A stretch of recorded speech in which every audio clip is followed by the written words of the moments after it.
ஒரு ஜோதிட பதிவுங்க. நீங்கள் பார்த்துருக்கீங்களா? உங்களுக்கோ இல்லை உங்கள் சார்ந்தவங்களுக்கோ இந்த ஒரு விஷயம் நடந்திருக்கும்.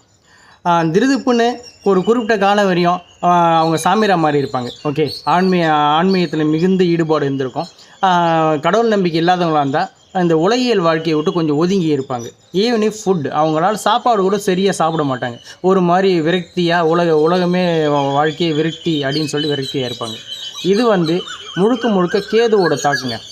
கேதுவோட தாக்கம் ஒரு சில பேர் அந்த தசா புக்தின்னு சொல்லுவாங்களா, அது மாதிரி ஒரு குறிப்பிட்ட காலம் இருக்கும்போது அதுக்கேற்ற அது ஃபுல்லாக ஆன்மீகத்தில் ஈடுபட வைக்கும். நீங்கள் பாருங்கள், இந்த டைமில் நான் அடிக்கடி சபரிமலை போவாங்க, திருவண்ணாமலை கிரிமலம், பழனி பாத யாத்திரை, வேற்று மதத்தில் அன்னை வேளாங்கண்ணி பாத யாத்திரை, இது மாதிரிலாம் செய்வாங்க.